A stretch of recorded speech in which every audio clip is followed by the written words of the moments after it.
Welcome to Tipsy Cheeseman, where we drink, you guys listen, and we gossip. we gossip. I'm the younger sister. She's the older one. I think we should just get ready and do it.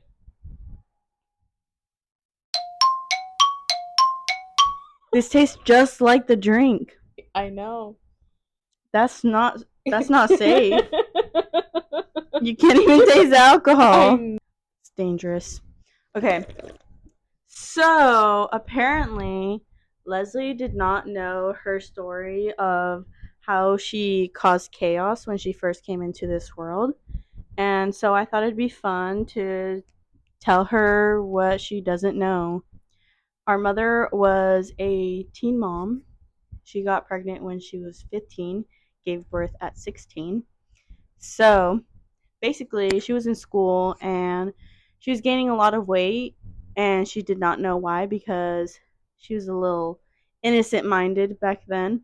And so in her head, it was normal for her to gain weight, and she was getting bullied at school, and people were telling her that she was getting fat because she was pregnant, and she was like, no, there's no way. And so she had to cope through all the bullying of people telling her that, which honestly, in my opinion, I feel like people weren't actually bullying her, but I feel it was more like genuinely telling her, like trying to advise her. And she was probably a little insecure. Eventually, she was talking to her mom. She was just telling her like all the symptoms that she was having, like she wasn't feeling good and she was gaining weight and everything. And my grandma's first thought was that it was a tumor. And they took her to the doctor, but granted, this is in Mexico and it was also back in the 90s. And so the doctor that they took her to was at their church, and there was like, what are the lady nuns? That's what it is in English. I was like, I forgot the word for it in English. Anyway, the monjas, all the monjas were there, and they were all like praying the rosary for my mom, thinking that she was gonna die from this tumor in her stomach or whatever. And my dad showed up because he had to like deliver something or pick something up or something like that. And so he was just there coincidentally while my mom was inside getting checked by the doctor. And the doctor asked her when her last cycle was, or her last menstrual. What is the actual term for that?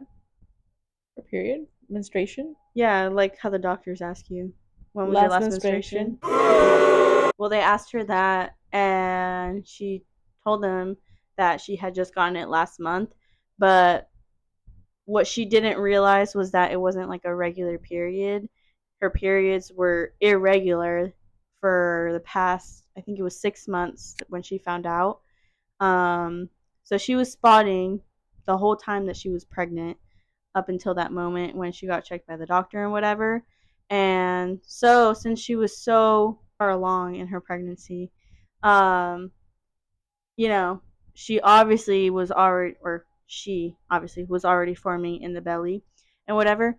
And so when the doctor felt her abdomen, they felt the movement of her in the stomach, and he asked her if she was sexually active. And granted, my grandma was in the room with them while she was getting checked, and so she was too scared to say yes, but she kind of just nodded yes. Um, and so the doctor told my grandma to sit down, and she told her yeah, that based on the dates that you told me, and from what I can feel and everything, um, I can tell you that you're pregnant. And they get out of the room, and there's my dad holding like blocks or something. Package. Huh? His package. No, blocks. They had him holding blocks, I guess, and he was like on his knees praying and all this stuff. His punishment. Well, no, because at that point he didn't know what was wrong. They told her, "Oh, she's inside right now getting checked by the doctor." Um and they thought it was a tumor. And so my dad stayed there with the nuns praying the rosary and all that stuff. Anyway, so as they walk out, the first thing that they see is my dad there. And so my mom just like put her head down, and my grandma tells her like, get in the car. And she gets in the car, and they drive off to the house. And then later on, they invited my dad to the house so that they can talk about it. And my dad at this point still does not know that she's pregnant. And so he shows up to the house, and they go into the kitchen, and my grandma's just like, so what are you guys gonna do? And he's just like, I have to go pick up tortillas. And she goes, no, what are you going to do? He was like, I don't know what you mean, just innocent thoughts, I guess, because he didn't know what was going on. Yeah. And then he was like, but about what? About what? And then my mom was just like, because I'm pregnant. And all dramatic. Bien dramática. So then my grandma, apparently, she was crazy. She just like straight up walked up to him and slapped him in the face. And she was like, so again, what are you guys going to do? And my dad says, we're going to get married. And my mom was like, no, we're not getting married. Because she was planning on breaking up with my dad. Mm-hmm. Because the only reason that they go back together, or the only reason that they were together, was because it was a dare.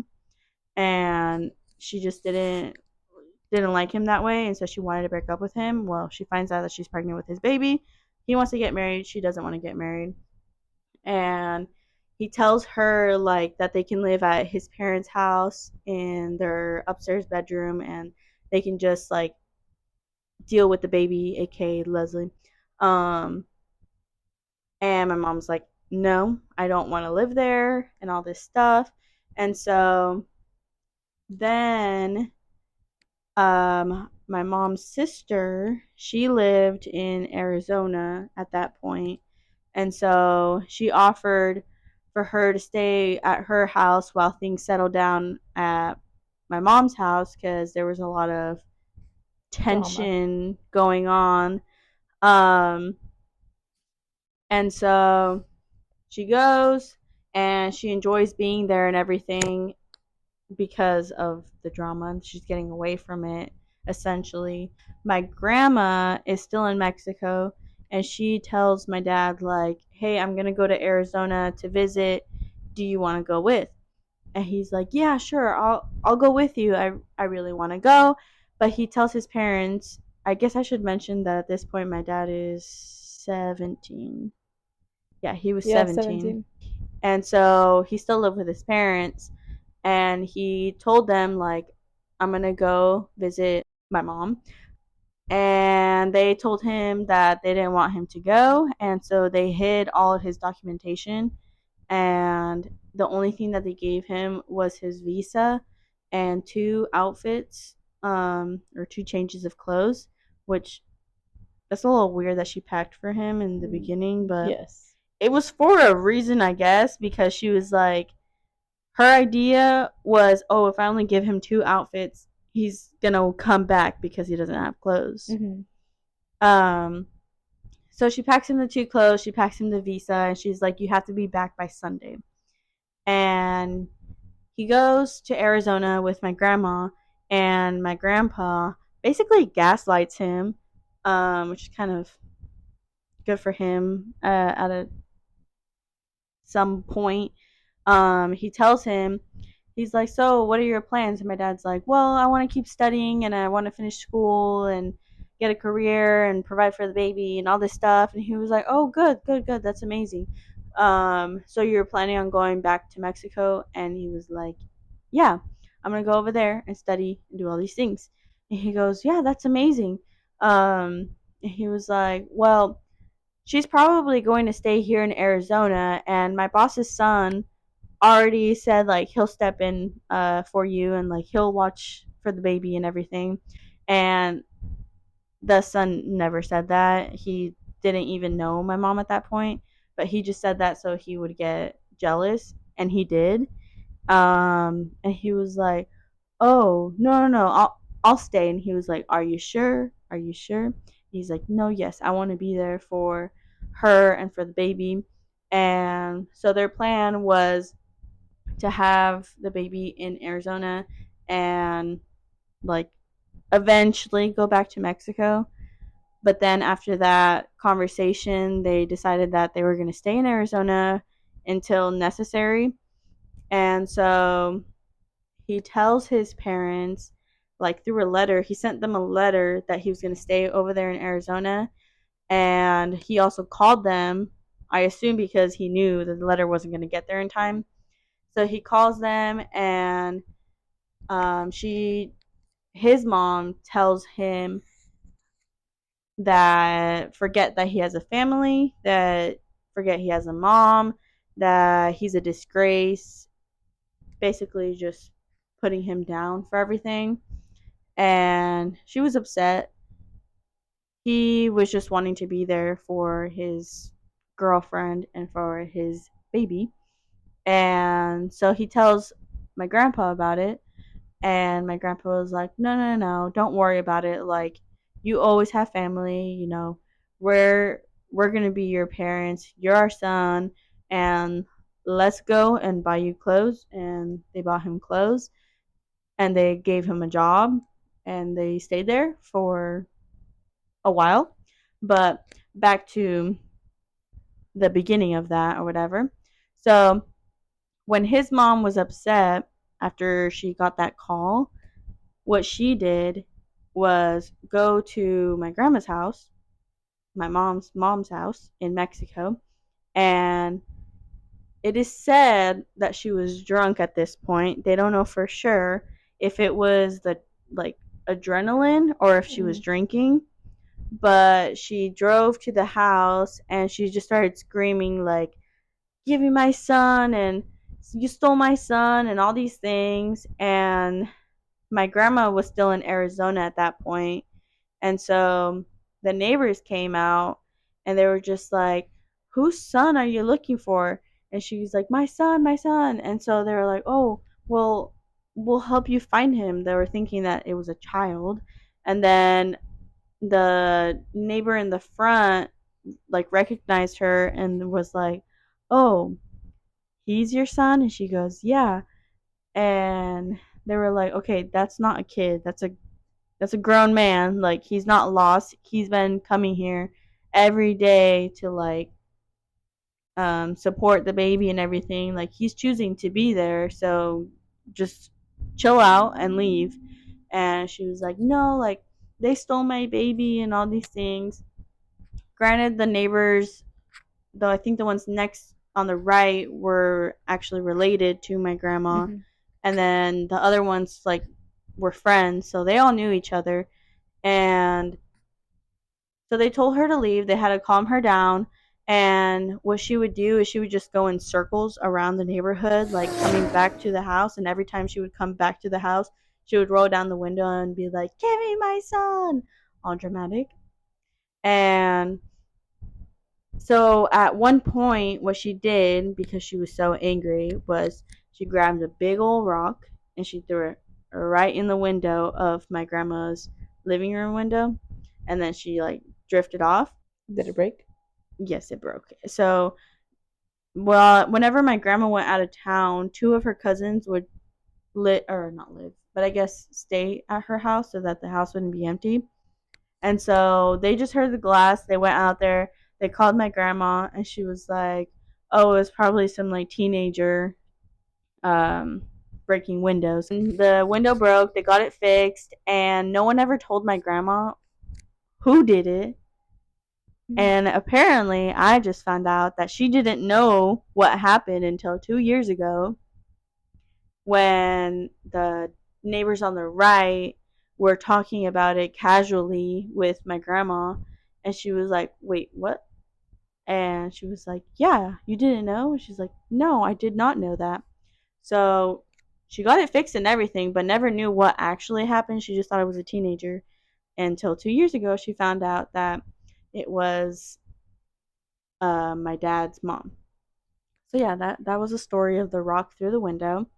Um, After that, they did kind of make amends, kind of, they would try and visit, and my mom would go to their house to like have you play with them and all of that, but you never spent the night over there because my mom just wasn't comfortable with that. I did spend a few nights there though. Huh? I did spend a few nights there. Like as a toddler or grown up? Oh, I don't remember. Oh, I mean, the last time I slept with them, I was probably like 6. Yeah, because I remember that when I was little too, like we would spend the night over there. Yeah. But like when my mom was telling me the story and everything, it was just like toddler era before Lisbeth. Okay. So Makes yeah, sense. you never spent the night over there because this was all fresh of like you being born and all that. Oh shoot, I forgot one part of the story. ADHD. Yeah. But it's like not super important, but whenever my mom went to go get the ultrasound and they gave her the printed out picture things, and my dad wanted to show it to his parents, and he went to the house and my mom didn't want to get down because the tension was high at that point. And so she stayed in the car and he went inside and he lasted like 5 minutes in there. He came out sobbing his eyes out and told her that like he would never make her go to their house again. And she's like, well, what happened? And that when my dad like showed them the pictures, like all excited, that they were just like, and what is that? That's an ugly baby and all this stuff. And she is ugly, so that's understandable. Anyway, so yeah, after you were born and they made amends and everything, it was just on and off that they wanted to be in your life, and that's what drew them away from them. So yeah, that's the story. Well, I don't think it was on and off. I think it was only convenient for them to do it at some points. But I don't think the only reason why they showed interest was not because they actually cared for us, is because they cared for our father. Because he was the baby, the only son, and yeah, I didn't say that he was the only son, and he was the exactly. youngest, right? I don't know. Oh no, he's the second youngest. No names. He was the second youngest and the only son. Yes. And Mexican mothers are very, very toxic, obsessive with their sons, which isn't correct. But they in their Let's heads. get into that. On our next topic, they built just like a weird relationship with them in their head. So for them, it's not just a son; like it's almost a relationship, and yeah, that's why it's so hard for them to lose that. That's why she was going crazy. It's like a breakup. Like, how are you gonna take my son away? But that's why we need to break curses, generational curses. I feel like most Hispanic women, like back in the days at least, chose a lot of toxic men, and so the sons were like what overcame that. I feel like because they were treated so poorly by their husbands, they're like, oh well, at least my son will buy me this. At least my son will, I don't know, say something sweet to me, or like, and that's why like that weird relationship between mom and son come out. Like it's just weird in general, and it's in every culture, not just Mexicans, not just Hispanics, not just, it's in every culture. Just that it is a very prominent thing that I feel like a lot of Latinos see in between mother and son. I feel like the girls are raised to be mothers, and caretakers and all these things, and the men aren't really raised to be men. It's very rare to find guys that were raised to be men. It's more, oh, mi bebé, me, like just too much coddling going on. Yep. So we're gonna end this story with a positive note. I guess that they migrated from Mexico to the US for a better life for their baby, and they did it. I mean, despite not having that, they didn't need that toxicity to keep going. They were able to cut off that very early, which now is very common, but back then wasn't very common. So I feel like my parents were very ahead of their times in that sense, especially my mom. Yeah. Shout out to my dad too. Because I'm sure that must have hurt. Because Yes. I mean, to this day, he's still close to them. Yes. And There's your parents. yeah. It's your family. But you also have to. But I've also never felt like he pushed us on them either. No. And I mean, kudos to him because I was close to them when we were younger. But as soon as I started to find out that they, at their convenience, would talk to us, show up, that's when I was like, yeah, no. Exactly. And haven't talked to them in. And I think it's important to note that we weren't influenced to think negatively about them. It was on our own accord. Yeah. My mother never once said, oh, you're blah, blah, blah. Like, no. We all had, like she said, we were all close to them. Well, me and her, I feel like. The most, yeah. Yeah, we were both close to them or more attached to them in a sense. But once we started growing up and seeing things on our own behalf and seeing how we were treated as well and how our mother was being treated, things that were said, we would be like, oh, that's not right. And that's when we would step away on our own accord. I mean, also they were teenagers. My mom was 15, he was 17. No one do the math. It was common back then. So yeah, I mean, they figured it out. They grew up in a second and got their shit together. And now you're here and you're here. They did it 3 other times. On that note, bye.